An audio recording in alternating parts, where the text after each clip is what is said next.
Good morning to all my students, and today we have chosen a very important topic from your book, that is of your business studies book, that is the forms of the business organization. This is the second chapter of your book. So as you have just studied about what is the nature and purpose of the business organization, what are the economic activity, non-economic activity. Today we are going to study about what are the forms of business organization.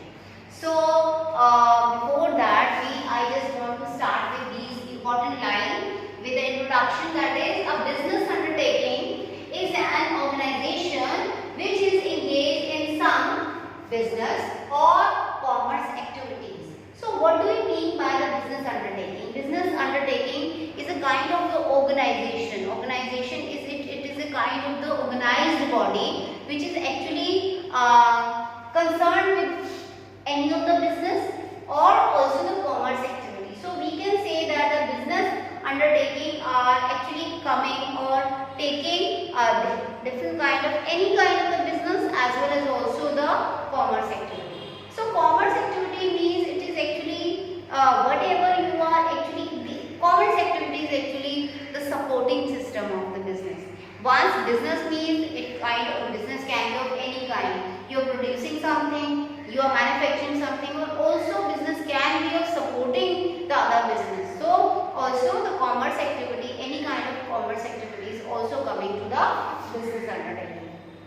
So now, what do you mean by the different kind of the enterprises? Basically, what comes in the form of the business? So classification, according to the classification, we have the three kind of the enterprises, the business enterprises. Okay, first is the private sector enterprises, second one is the public sector enterprises, and the third one is the joint sector enterprises. Joint means where you are joining the private sector as well as the public sector together. Then the third one is formed, that is a joint sector enterprises. So one by one we are going to understand what are the private sector, what are the public sector, and also what is the joint sector. First is, what is the private sector enterprise? So before studying the private sector, you should be very much clear about the private sector means the main aim of private sector is to earn the profit. When somebody is privately invest in the business, so basic their aim is to just to earn the profit. It's not the serving somebody. It is just because if somebody is actually investing the money in a business, his primary aim is to earn the profit. So we can say that the private sector enterprises is that which is owned, controlled and managed by the particular private person or a organization. So private individual. Okay, that means it is a private sector enterprise. It means, I am again repeating it, the private sector enterprises is the enterprise which is owned, controlled and managed by privately with by the individuals. So if they are managed and controlled privately with the individuals, their main aim is only should be, or the priority of their aim is to earn the profit.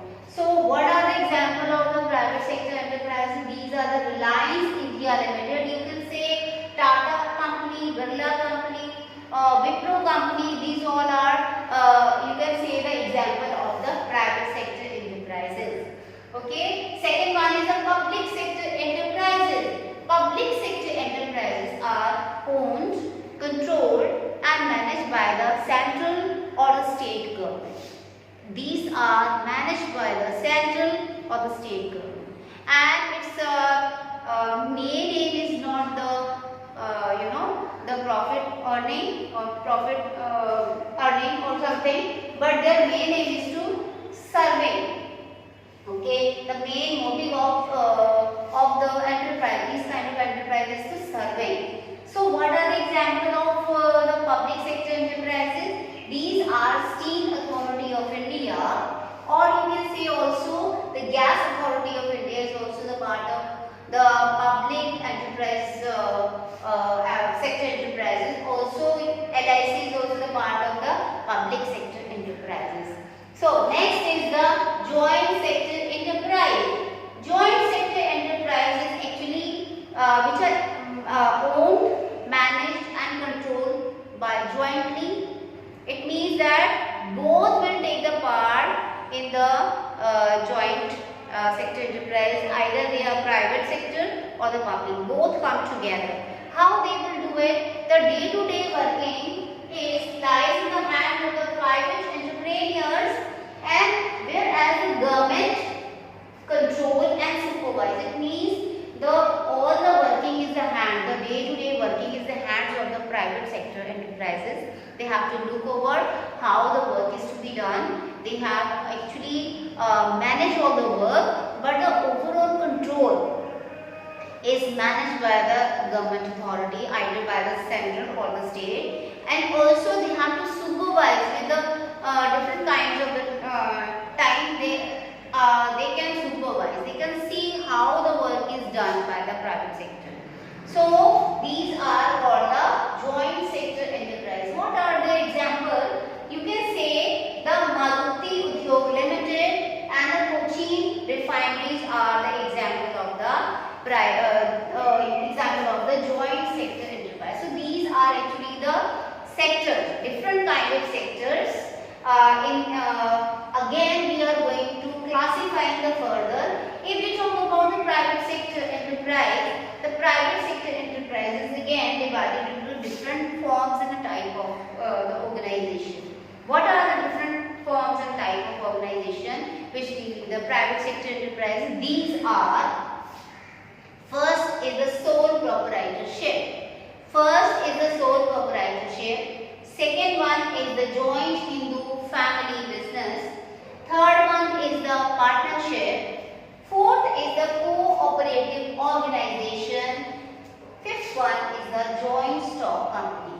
So these are the forms or the type of private sector enterprises. Basically, these are five, that is sole proprietor. Then is the Hindu undivided family business. Third one is the partnership. Fourth one is the cooperative society. And fifth one is the joint stock company. So if we are just seeing in a brief, then sole proprietor means sole, a single person who is actually managing, controlling and doing everything for his business. So he is only the person who is investing the money. He is only the person who is enjoying the profit because he is putting his efforts. He is the single owner, single person who is the entrepreneur for his business. He's controlled his business. He takes all the decisions related to business. There is nobody else he has to discuss with. He is the solely responsible and the controller of his business. Next is the joint Hindu family. Joint Hindu family businesses actually in India, it is actually done with it is not concerned with the industrial act or any companies act. It is come under the Hindu succession law. It comes in the Hindu succession act or a law. Here it means the main person, the eldest person is called the Karta, who is actually controlled and manage the family business. Every person who is a member of the of this family, who is doing the job, who is actually doing the work for this kind of the business are the co-partners, and also there must be some industrial property on which this business is based on. So we can say joint Hindu family businesses actually governed not by any Companies Act or Industrial Act. It is governed by the Hindu Succession Act 1956. Third one is the partnership. Partnership means when sometimes when a person who is actually a single owner is when he is doing his business and with the acceleration of his business, he is growing his business. So sometimes it is very difficult and complex to manage all the things by one person, and then he is actually searching for a person or a partner who can take a part of it, or sometimes also in a single ownership he need a finance or a money. Even at that time a person actually want the other person as a partner. And And sometimes also you can say also that when more than two person more than two person joins together for the business for the profit motive is called the partnership. So partnership here also the basic motive is to earn the money. The partner comes with the capital, they invest the money in a business, they have all the right equally, and they have to also make a deed where all the things are to be written or a verbal form, they are to settle all the things. So next one is the cooperative organization. Cooperative organization is actually meant not for earning the profit but for the mutual helps of the members who is actually making the organization. The person who is taking part in this cooperative kind of organization, they are not partner but they are the member of this kind of organization. And the main motive of these kind of organizations is not earning the profit but doing the mutual help of the member of this organization. Now, the fifth one is the joint stock company.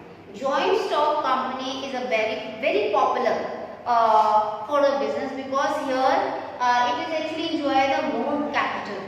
More people are involved in it. They come along with the capital, with the money they invest in these kind of company, joint stock company. Here we will not call the capital because there is not only a one person but the number of people are involved in just investing their money into the business. That's why in the joint stock company we are not saying only the capital, we are saying the share capital.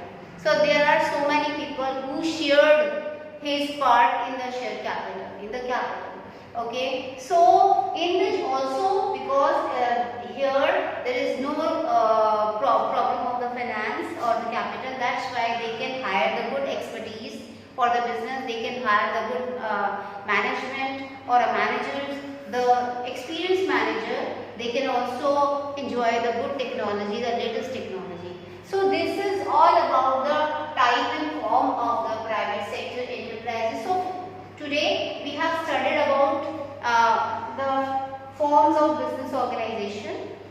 In this we have studied about what are the different sectors of the business enterprises. They are basically of three sectors. Then you have also studied about the private sector, which are again have some classification which is divided basically in a 5. So we have studied about what are the types and the forms of the private sector also.